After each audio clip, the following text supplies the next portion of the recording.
참된 안식과 또 기쁨이 또 예배 안에서 또 말씀이 풀어질 때 나타나기를 소원합니다. 오늘 말씀 주제는 여러분 주보 보는 것처럼 하나님 나라를 찾아라는 주제로 하나님 말씀 전하겠습니다. 하나님 나라를 찾아라는 주제입니다. 저는 어제 매드맥스라는 영화를 보았습니다. 낮에 잠깐 갔다 왔는데요. 정말 오랜만에 아내랑 둘이 본 것 같습니다.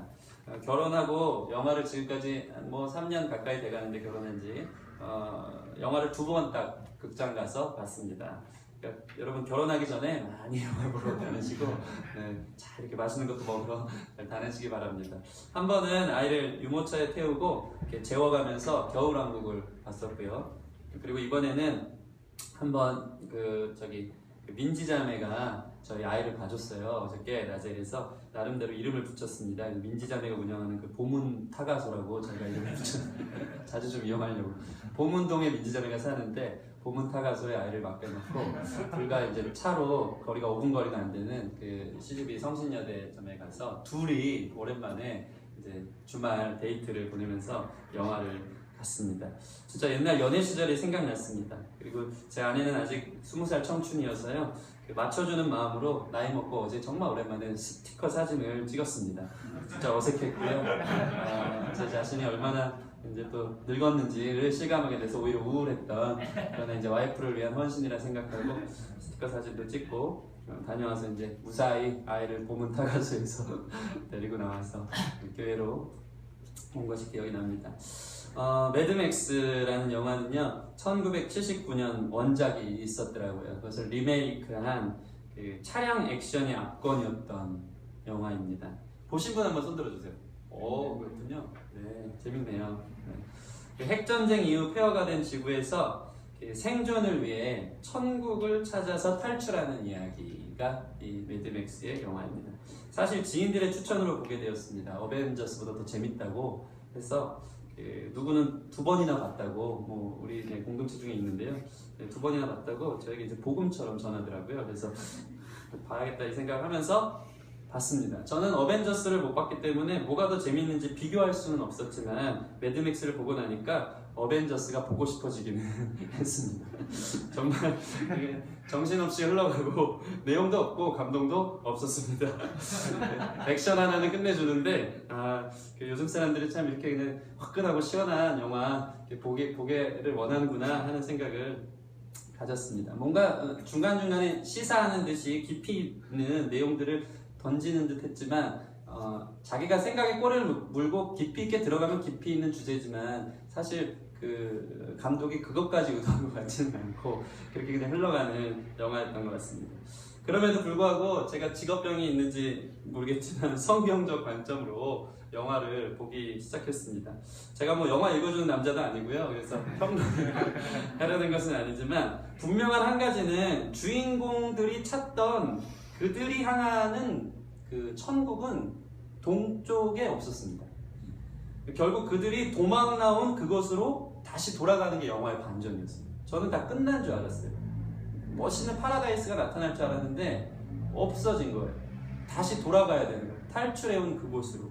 알고 보니 그 도망친 그 땅이 가장 천국 같은 곳이었기 때문입니다. 물과 기름이 충분했고요. 씨앗을 심어도 자랄 수 있는 유일한 땅이었기 때문입니다. 영화 안 보신 분들한테 죄송해요. 영화 얘기 다 해서 죄송한데 그래도 이런 관점으로 보시면 되겠습니다. 그런데 문제는 그곳이 천국이 될 수 있는 조건, 또 그런 영토, 그런 영역이었지만 천국이 되냐 안 되냐는 그 영화에서 얘기하는 것은 영역의 문제가 아니었어요.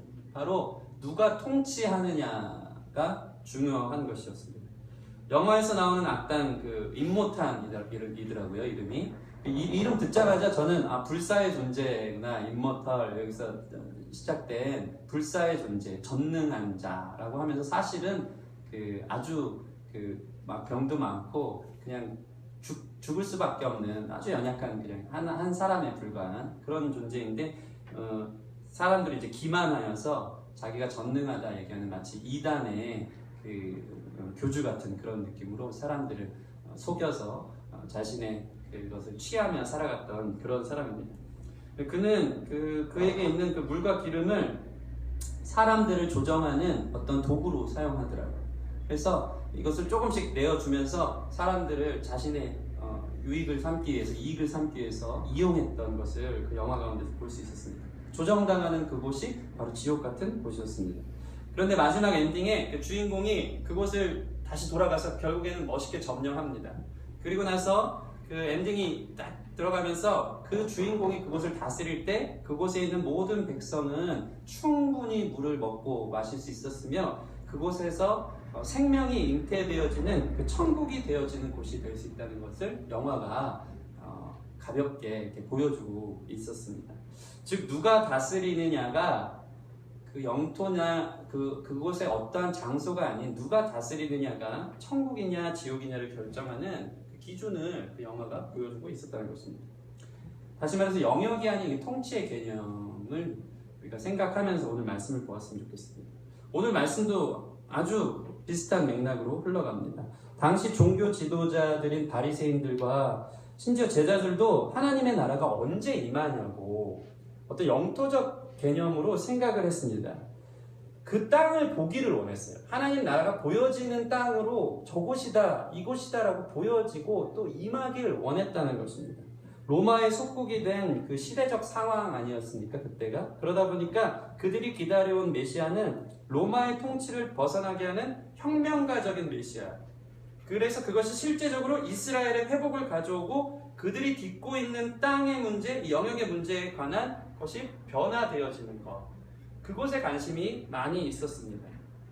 그런데 예수님의 대답은 오늘 말씀을 보면 달랐습니다.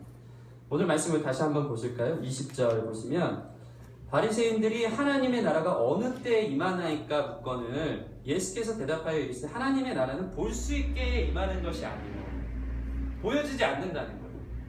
어떤 지역이나 영역으로 임하지 않는다는 거예요.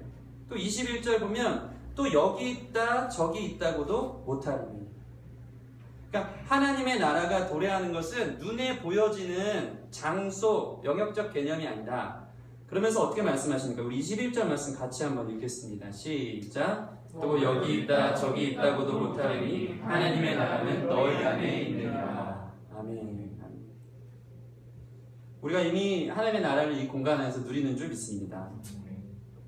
여기서 우리는 흔히 이 너희 안에 있다라는 말씀을 우리가 생각할 때 천국은 내 안에서 시작되는 거구나. 내 안에서부터 시작되는 것이 천국이구나. 내 상황과 환경이 어떠하든지 내 안에 천국이 이루어지면 그곳이 천국이구나 라고 생각할 때가 많습니다. 그건 정답이고요. 그러나 그것은 첫 번째 스텝이에요. 오늘 예수님이 말씀하시는 이 배경 안에는 너희 안에서 시작되는 하나님의 나라가 누구의 통치로부터 시작되느냐가 오늘 말씀인 21절에 다 나와 있어요. 제가 한번 설명해 드리겠습니다. 이 문맥을 볼 때 단지 내 안에서 하나님 나라가 시작되는구나 라는 그런 문맥이 아니에요. 통치는 맞지만 누가 통치하느냐에 대해서 주님이 이 말씀을 통해 우리 가운데 가르쳐주고 계십니다. 지금 이 질문을 여러분 문맥에 맞춰서 한번 볼까요? 누가 질문하셨습니까? 처음에 바리새인들이 질문했습니다. 그럼 예수님께서 하나님의 나라는 너희 안에 있느니라 라고 얘기했다는 것은 그 문맥상으로 볼 때 어떤 내용인가? 바리새인들 안에 하나님 나라가 있다는 말이에요. 이게 맞습니까? 틀립니까? 틀린 거죠. 바리새인들 안에 하나님 나라가 있습니까?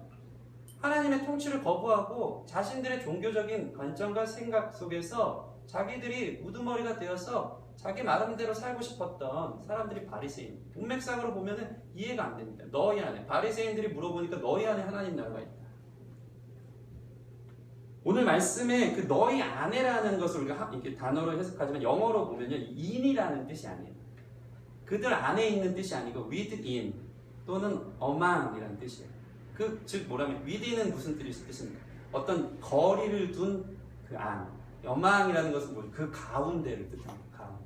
이건 놀라운 예수님의 그 지혜요 선포였습니다. 다시 말해서 하나님 나라는 너희 안에 있는데 그것을 이 영어적인 표현으로 바꿔서 얘기하면 하나님 나라는 너희 가운데 특정한 거리 안에 있다는 뜻입니다.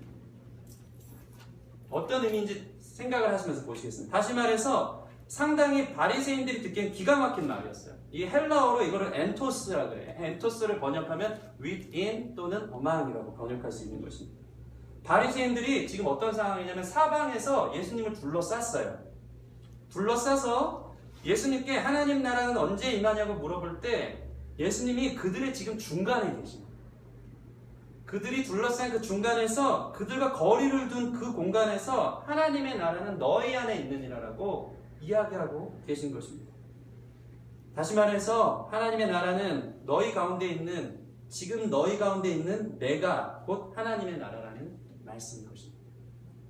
영역의 개념, 땅의 개념이 아니라 예수님 자신을 두고 하신 말씀. 너희 안에, 너희가 사방에 우겨싸움을 해서 나에게 신문하고 얘기하지만 너희 안에 있는, 중심에 있는, 가운데 있는 내가 곧 하나님의 나라이다. 이것이 정말 놀라운 지혜와 충격적인 선포의 말이었습니다. 예수님이 곧 하나님의 나라인 줄 믿습니다. 예수님이 곧 하나님 나라의 시작이에요. 그리고 그분의 다스리심이 하나님 나라, 그분을 통해서 하나님 나라가 시작되고 맞춰지는 것입니다. 이것이 오늘 말씀의 포인트입니다. 이 하나님 나라에 관한 것은 바로 복음이 가져다주는 그 다스림에 관한 그 이야기를 하고 있는 것입니다. 복음서 기자들은요, 이 당시 그 시대적인 상황을 비춰보면서 나라의 회복에 관심이 많은 유대인들을 상대로 말씀 곳곳에 사복음서를 보면 전부 다 하나님 나라를 이야기하고 있어요. 왜냐하면 그 유대인들의 최고 핫 이슈가 이거였기 때문이에요.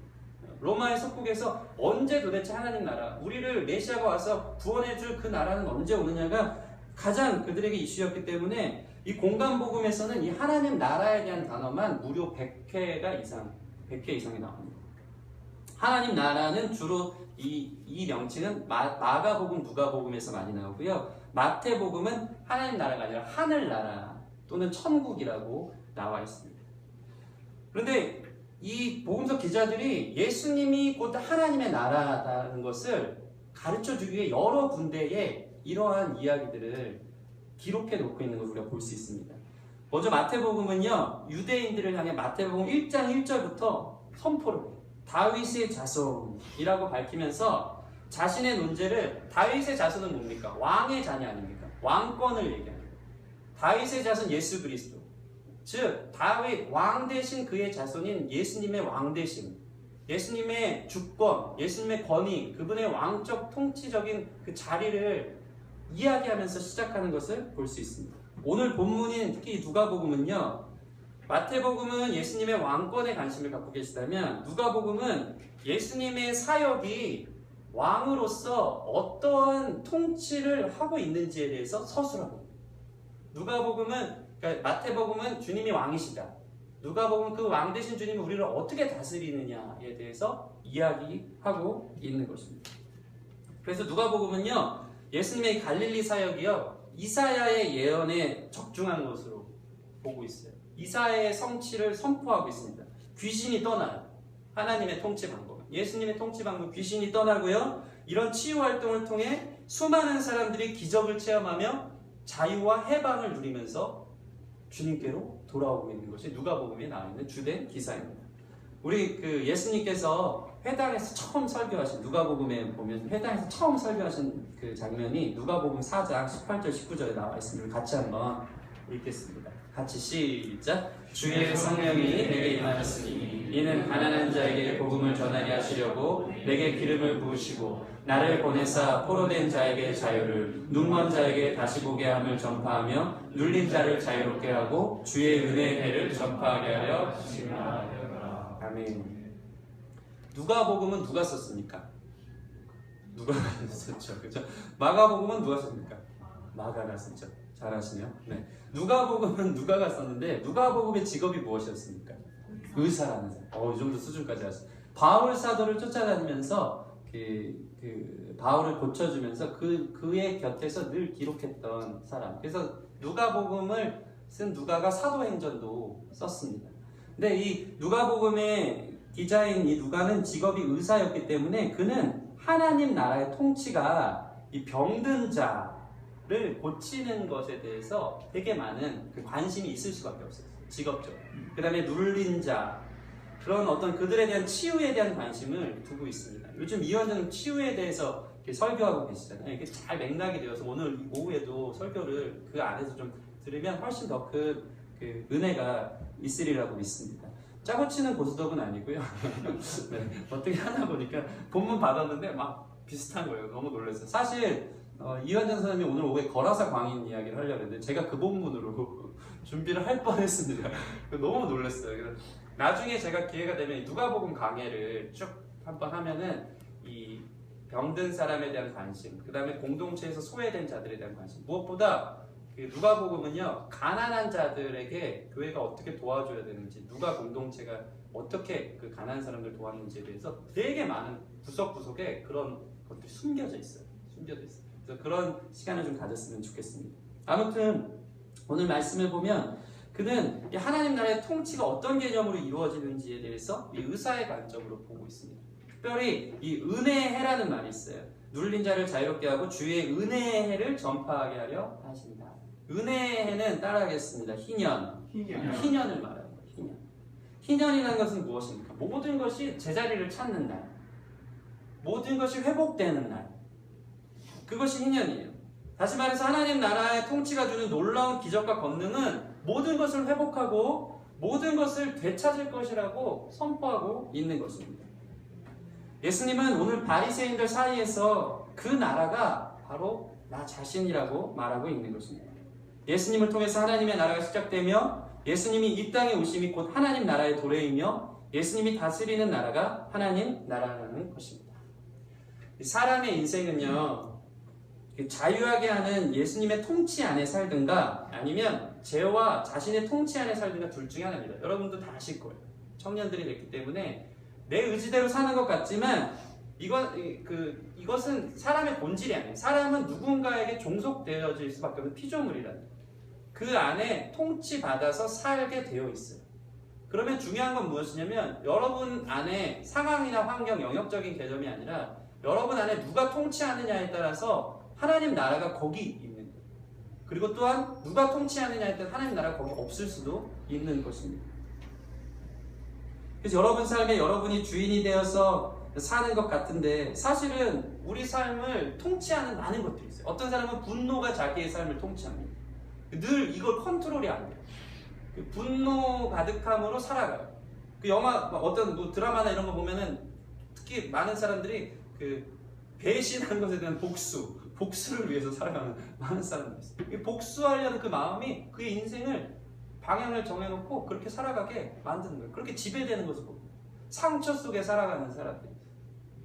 아니면 세상이 주는 부러움에 살아가는 사람이 있어요. 아, 나도 저거 가졌으면, 나도 저렇게 했으면, 나도 저런 차 가졌으면, 나도 저런 명예를 얻었으면, 나도 저런 인기를 가졌으면, 왜 내 페이스북에 좋아요는 맨날 10건을 못 넘는가에 대해서 맨날 이렇게 상심을 하면서 연구하고, 네.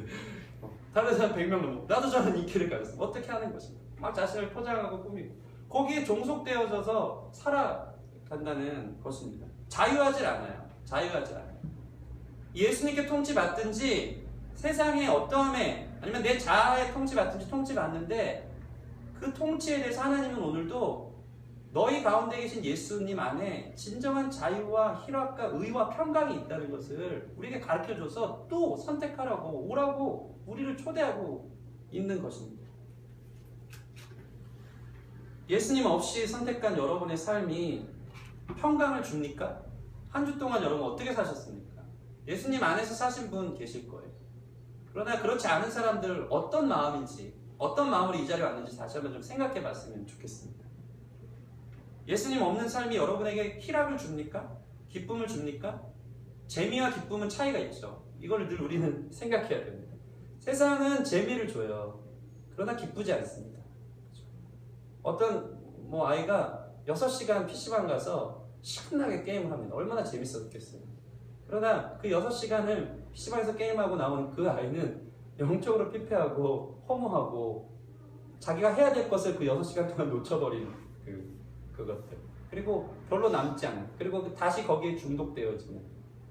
그런데 기쁨은 다르더라고요. 기쁨은 뭐냐면 6시간 나는 PC방 가서 게임하고 싶지만 열심히 자기가 계획한 것을 위해서 도서관에서 공부를 하는 거예요. 공부가 재밌어야 하는 사람 어디 있습니까? 공부하는데 6시간 이후에 자기가 할 바를 과제를 딱 해놓고 기지개를 켜면서 재밌다 이렇게 얘기하는 사람 없을 거예요. 기쁘다. 재미와 기쁨의 차이는 어떤 의미를 주는 것, 그것이 어떻게 우리의 삶에 영향을 미치냐에 따라서 이 단어 선택을 잘해야 되는데, 예수님은 우리에게 기쁨을 주시는 분이에요. 그런데 세상은 우리에게 재미를 줘요. 근데 재미에 종속돼서 살면서 거기에 노예가 되어져서 살아가는 많은 사람을 본다는 것입니다. 예수님 없이 사는 삶이 어떻습니까? 아침에 눈을 뜰 때마다 다가오는 어제의 일들로 인한 허무와 후회로 눈을 뜨는 분들 계시진 않을지. 아, 허무하다. 아, 후회된다. 내가 왜 그랬을까? 그래서 그런 삶을 살면서 인생 자체에 대한 그늘진 마음이 있어요. 그래서 늘 우울함이 바탕. 정신없이 무질서 속에서 살아가요. 그게 우리를 지배하고 통치하고 계속 그렇게 살아가는 많은 사람들을 보게 된다는 것입니다. 하나님 나라는요, 이러한 삶의 고리를 끊고 생명과 자유를 주는 예수 그리스도를 통해 시작된다는 것을 여러분 믿으시기 바랍니다. 이게 복음이에요. 복음. 복음은요, 설득이나 교훈이 아니라 소식이에요. 이걸 우리가 늘 알아야 돼요. 복음은 소식이에요. 들려지는 거예요. 사실이에요. 하나님 나라 안에서 진정한 의와 평강과 희락이 있다는 소식이 뉴스 맨 앞에 헤드라인에 있는 거예요. 놀라운 소식이 온 거예요. 예수님이 십자가에서 사망 권세를 깨뜨리고 부활하셔서 우리에게 진정한 자유와 기쁨의 통치로 하나님 나라를 만들어내시는 분으로 우리 가운데 오셨다는 것이 뉴스의 소식으로 있는 거예요. 그러면 그것을 우리는 믿어야 되는 거죠. 메르스는 되게 잘 믿지 않습니까? 막 다 분석하면서 다 믿어요. 두려움에 떨고 있어요. 두려움에. 항상 그게 이슈가 되니까 사람들 그것만 막 보고 있는 거예요. 그래서 메르스를 너무 잘 믿으니까 많은 사람들이 그 환자가 별로 없는데 내가 메르스에 걸리지 않았어도 메르스에 걸릴까봐 되게 조심합니다. 그렇죠? 경계합니다. 메르스를 믿는 거죠. 서울 도성에 지금 메르스 바이러스가 퍼져 있다는 사실을 철저히 믿습니다. 왜냐하면 그건 사실이니까 믿어야 되긴 합니다. 그걸 너무 믿음으로 인해서 행동이 바뀌어지는 거예요. 믿으니까 두렵기도 하고요. 믿으니까 마스크를 끼고 다니는 사람이 거리에 많아집니다. 믿으니까 안 씻던 손을 더 잘 씻게 됩니다. 저도 계속 씻습니다. 찍찍 뿌려서 계속 씻고 있습니다. 이 소식은 들려지면 그것에 대해서 반응하고 믿어지는 거예요. 근데 복음을 우리는 소식이라고 생각하지 않는 경우가 참 많이 있습니다. 그게 마치 나를 교훈하고 나를 막 바꾸려고 우리에게 막 설파를 하고 이렇게만 생각할 때가 많아요. 복음은 소식입니다. 여러분 가운데 들려지고 사실인 줄 믿습니다. 그것을 믿으면 여러분 삶의 반응이 달라져요. 하나님의 나라가 임하면 여러분 삶의 기쁨이 임합니다. 이것은 소식입니다. 그러면 그것을 믿는 자들은 정말 하나님 나라가 내 안에 있음을 믿는 자들은 기쁨이 옵니다. 삶의 의미가 생깁니다. 이전에 찾지 못했던 경험하는 놀라운 질서, 놀라운 평안. 그래서 아까 우리가 찬양했지만 전날의 근심 변하여 내 기도 되었고 두려움이 변하여 내 찬송이 되었고 세상 두려운 게 문제가 아니에요. 내 안에 예수 그리스도께서 통치하시는 삶이 시작되면 거기가 예수님이 계시니까 두렵지 않습니다. 기도거리가 되고 근심이 변해 찬송이 되어집니다. 그래서 사망의 음침한 골짜기를 가도 하나님이 나와 함께 하시면 해를 두려워하지 않는 것이 하나님 나라 소식이고 그것이 사실인 줄 믿습니다. 아멘. 열려 있는 거예요. 열려 있는 거. 예수 그리스도가 우리 삶의 주인이 되어 우리를 통치하는 순간 우리는 이미 천국 백성이 되고 그분의 통치 안에서 누리는 모든 삶을 천국의 기쁨을 맛보게 되는 것. 그것이 복음의 시작인 줄 믿습니다. 물고기가 물 밖을 떠나서 살 수 없어요. 독수리가 창공을 떠나서 살 수 없어요. 그것처럼 사람은요 하나님을 떠나서 살 수 없습니다. 그것을 인정하고 그 안에 진짜 자유가 있음을 믿으시기 바랍니다. 그래서 천국을 맛본 사람은요 익숙하게 하나님 나라 들어가요. 요거를 우리가 잘 기억해야 됩니다. 우리의 삶에 여러분 천국의 기쁨을 맛보셨습니까? 조금이라도 맛보면요 그 맛본 사람이 천국 가요. 이게 되게 중요한 이야기입니다. 어쩌면 무서운 이야기일 수 있어요. 장차 오게 될 천국이 익숙한 사람은 천국 가지만 낯선 사람은요 천국 못 간다는 논리예요. 한 번도 경험하지 못하고 그 안에 들어가서 믿음으로 들어가서 하나님이 주시는 그 기쁨과 평안을 경험하지 못한 사람은 늘 하나님의 통치를 벗어난 삶이기 때문에 그대로 그냥 영원한 형벌 가운데 들어가게 되어 있다는 것입니다. 이런 거랑 똑같아요. 사람의 성격이나 생각이요, 이 생활 방식이 여러분 하늘나라 가면 바뀔까요? 안 바뀔까요? 나의 성격이 천국 가면 바뀔까요? 안 바뀔까요? 바뀔까요? 네. 발산되어지는 것이 예를 들어 내가 참 이렇게 다혈질이야. 다혈질인데 하나님의 성품, 성령의 열매가 있음으로 내 안에 절제가 생겨짐으로 그것이 이렇게 절제되어지긴 하지만 그 다혈질이 하나님 만드신 다혈질이 그대로 없어지는 것은 아니에요. 아름답게 발산, 다혈질의 긍정적인 면들이 드러나기 시작하는 거죠. 성품이나 성격은 하나님 나라 가도 바뀌어지지 않아요. 더 쉽게 이야기를 해드리겠습니다. 저는요, 제가 결혼을 하면요, 환경이 바뀌기 때문에 제 성격도 제 삶의 방식도 달라질 줄 알았어요. 결혼하니까 뭔가 1년 정도는요 상당히 성실하고 난 집안의 가장이야 어떤 그 위치가 있다 보니까 아침에 일어나서 매일같이 청소를 하고 설거지를 하고 와이프를 위해 최대한 헌신하면서 살았어요. 근데 사실 그거는 제 모습이 아니었어요. 1년 동안 죽어라고 전력질주한 거였어요. 그게 다 이제 번아웃되고 나니까 내 성격이 드러나기 시작합니다. 집에 오면 양말을 책상에 올려놓았던 옛 버릇이 그대로 제 안에 있습니다. 그냥 뭐 섬겼던 의지나 마음은 있지만 날마다 그래야 되겠다는 제 안의 각성이 없으면 저는 그냥 옛 성품, 옛 성격 그대로 있더라고요. 이 말은 무슨 말입니까? 하나님 나라는요, 하나님 방향성을 이야기하는 거거든요. 내가 하나님의 은혜와 사랑과 그 기쁨을 맛보고 거기에 익숙해져서 그 삶을 누린 사람이 그대로 천국으로 안방에서 작은 방 옮겨가듯이 간단합니다. 그러니까 여러분 이 교회 안에서 예배하면서 또는 여러분 삶에서 하나님 나라를 경험하기를 바랍니다. 그런 사람이 천국으로 가고 그런 사람이 하나님 나라로 옮겨지는 것인 줄 믿으시기 바랍니다. 그래서 여러분이 계속해서 변화되어져 가는 이 방향이 중요하다는 것입니다. 어둠의 일을 생각하고 거룩한 삶을 모르고 세상의 우상의 통치 아래 있는 사람은 그대로 다른 장소, 영원한 형벌로 가는 거예요. 그러나 예수님이 우리 안에 계셔서 주님의 통치하신 가운데 그분이 주시는 그 천국의 기쁨을 맛본 사람은 그 모습 그대로 하나님의 나라를 향하게 될 것입니다. 하나님 나라를 경험하고 맛본 자는 계속해서 하나님을 향해 걸어가게 될 것입니다.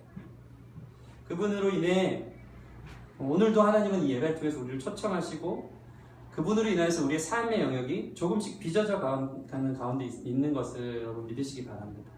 여러분은 그대로 하나님 나라를 향하게 될 것입니다. 이 사람이요 40살쯤 되면요 그 전성기를 맞이하잖아요. 막 그 유재석이나 이런 사람들 다 전성을 맞이하는 40살쯤 되면은 그게 다 드러나고 자기의 어떠함들이 드러나. 그냥 하나님 나라에 거하는 척하는 거는 젊을 때는 가능해요. 그리고 첫 스타트는 다 똑같기 때문에 별로 벌어지는 그 각도에 따라서 그냥 다 하나님 나라 백성인 줄 아는데 40살쯤 되면 약간 얼굴이 변하기 시작하고 그 사람이 진짜 하나님 사람인지 진짜 아니면 세상 사람인지 변하기 시작해요. 심지어는 성경의 많은 부분들이 그런 얘기들을 하고 있습니다. 바울 사도가 자기를 쫓아왔던 데마라는 사람이 있었는데 데마가 결국 어떻게 됩니까? 그는 세상을 사랑하여 세상으로 갔다고 이야기합니다. 결국 자기가 가는 방향에 따라서 결정되어져요. 거기에 익숙한 대로 그 체질에 따라서 걸어가고 있는 거예요. 여러분 이것에 대한 두려움이 우리 가운데 또 한편 있었으면 좋겠습니다. 나는 지금 하나님 나라 백성으로 하나님 편에 속한 자인가? 그래서 날마다 그 은혜를 맛보면서 그 방향으로 걸어갑니다. 아니면 이 자리에 있지만 하나님 나라가 이 가운데 계심을 믿지만 나랑은 좀 상관없고 그냥 들어서 그냥 좋은 말씀이고 내 삶에 전혀 적용점이 없고 변화가 없고 그냥 나는 내 고집대로 내 원하는 대로 살 거야. 그 방향이 라면 여러분 좀 긴장하고 회개하여서 돌이키기를 바랍니다. 저는 이 찬양을 좋아하는데요. 이 찬양이 잘못 생각하면 그냥 무책임한 긍정론 또는 낙관주의로 빠질 수가 있어요. 어떤 찬양이냐면 여러분 이 찬양 아시죠?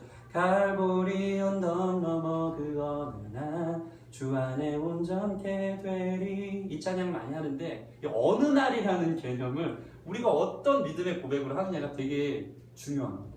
어느 날, 마침내 어느 날 내가 지금 상태는 이렇지만 갑자기 삶이 확 변해서 그 어느 날 주 안에 온전케 될 것이라고 막연하게 던지면서 이 찬양을 부르면 안 된다는 거죠. 어느 날은요, 오늘 하루를 하나님 나라를 맛본 사람을 통해서 이루어집니다. 내가 내 삶에 전혀 하나님 나라, 예수님의 통치하심을 경험하지 못한 그 사람이 갑자기 어느 날 그 모습이 막 이렇게, 여러분 영적인 막 커다란 체험이나 막 어떤 하나님의 큰 만지심, 여러분이 더 잘 아실 거예요. 막 눈물도 흘려보고 큰 은혜도 받아봤는데 그게 여러분의 삶을 바꿉니까? 그때만 잠깐인 거예요. 잠깐. 그것이 우리의 삶의 방향을 바꿔놓지 않아요. 날마다 예수 그리스도를 우리 마음에 두고 모시고 그 방향대로 걸어갈 때 그 어느 날이 현재가 되고 그 미래가 우리의 것이 되어진다는 것을 여러분 기억하시기 바랍니다. 그 날이 그래서 바로 오늘이 돼요. 지금 은혜 받아요. 지금 하나님 나라를 경험해야 돼요. 그 사람에게 미래가 있는 줄 믿습니다. 그래서 하나님 나라는요, 어느 날 임하는 것이 아니고요, 여기 있고 저기 있어서 그리로 가면 되는 것이 아닙니다. 하나님 나라는 예수님 안에 있습니다. 예수님 안에 있으면 그분의 통치가 우리 가운데 시작되어지는 것입니다.